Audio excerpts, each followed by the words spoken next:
Good morning, everybody. It is Friday, May 20th, 5:56 a.m. Central as I speak here. July corn futures down 6 3/4 at 776.5. December corn down 6.5 at 729.5. July soybeans up 1 3/4 at 16.92 1/4. November soybeans down 3/4 cents at 15.13 3/4.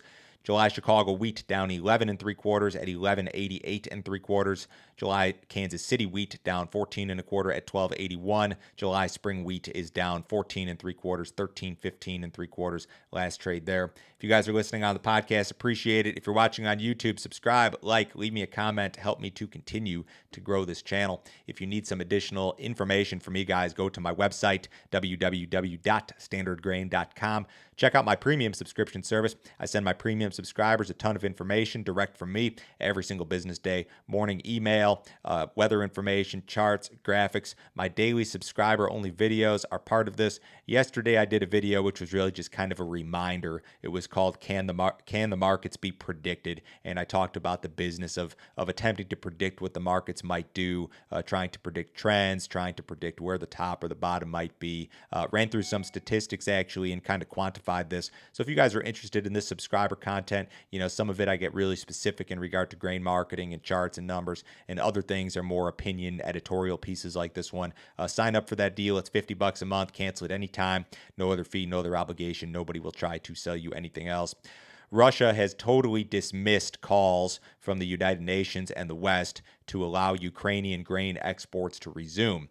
Moscow's UN ambassador told a meeting of the UN Security Council yesterday, I believe, that rising food prices have been caused by Western sanctions against Russia and other factors. He did not acknowledge at all calls to negotiate the shipment of Ukrainian grain from Black Sea ports. He said this: attempts to lay the accusations at our door aren't just absurd, but they're blasphemous. That's what Russia's ambassador to the UN said. U.S. Secretary of State Anthony Blinken said this: the decision to weaponize food is Moscow's and Moscow's alone. So as we kind of expected, there is no progress here. Russia is not going to take any steps whatsoever at this point to allow Ukrainian grain exports to resume. And I think most people would agree that Russia is absolutely responsible for some of the high food prices that we're seeing. Currently, Ukraine has a ton of grain that's just stuck in the country.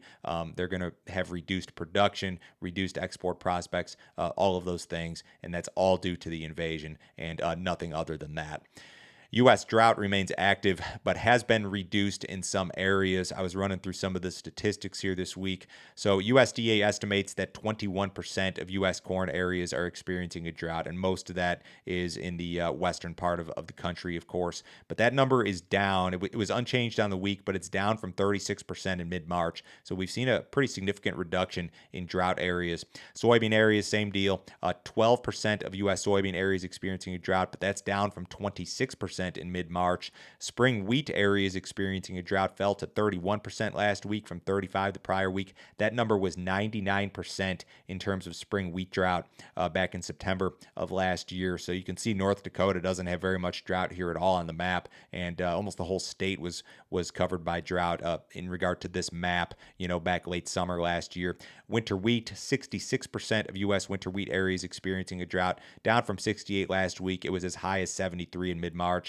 So you've still got a lot of drought issues across the southern plains and these HRW wheat areas in particular. Now, speaking of that, the Kansas Wheat Tour ended yesterday. The Wheat Quality Council ran 6 routes around Manhattan, Colby, and Wichita yesterday. The day 3 tour estimate of 55.2 bushels per acre was drastically better than what they saw on the tour the first 2 days, which were areas further west, and further west was where the drought was quite a bit worse, of course. So in total, the tour estimated the Kansas wheat crop at 261 million bushels. USDA is at 271. This would be the lightest Kansas wheat crop since 2014 if confirmed. The state yield estimated at 39.7 bushels per acre, which would be down 19 bushels per acre from last year, or pretty close to that. So no surprise here. The wheat crop in Kansas is not good, and I think even if some rains hit now, it may be too little too late. On the weather front, we do have some rains moving across some areas of the Corn Belt and the country here this morning. Kind of a system across parts of South Dakota, southern Minnesota, some scattered stuff in Iowa, and then there's a big system over Ohio, Wisconsin, that say northern half up there into parts of northern Minnesota, seeing some rains also.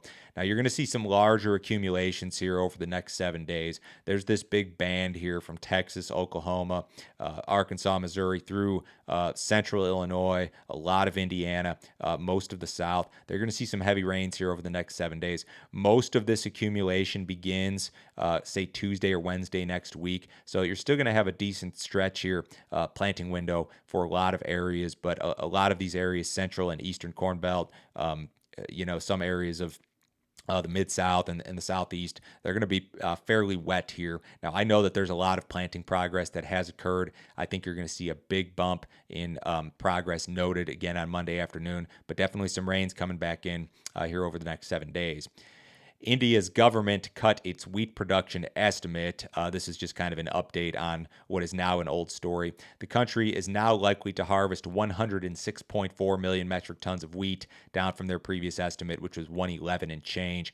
Prior to this year, India had produced 5 consecutive record wheat crops. So if this new estimate is confirmed, this is still the third best Indian wheat crop on record. So this is not a disaster by any means. Now, there are, of course, some analysts and traders out there who believe that further declines are on the way due to adverse weather. The Indian government, of course, announced this ban on wheat exports last week, which caused that spike in wheat prices on Sunday night. But since that, the wheat market has essentially erased just about all of those gains.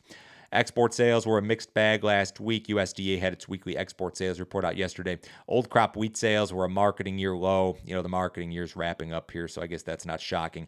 New crop wheat sales okay at 326,000. New crop wheat commitments are about average versus the last 5 years, and you could look at that 2 different ways. The first way to look at an average book of new crop wheat sales would be that Ukraine's got all these issues and we're short of wheat. Why are we not selling more? The second way to look at it is that, wheat's $12, $13 and we've still got an average book of exports, which I suppose maybe is impressive. We'll see what happens in regard to wheat exports in the U.S. I know that we're priced quite a bit higher than some of our competition.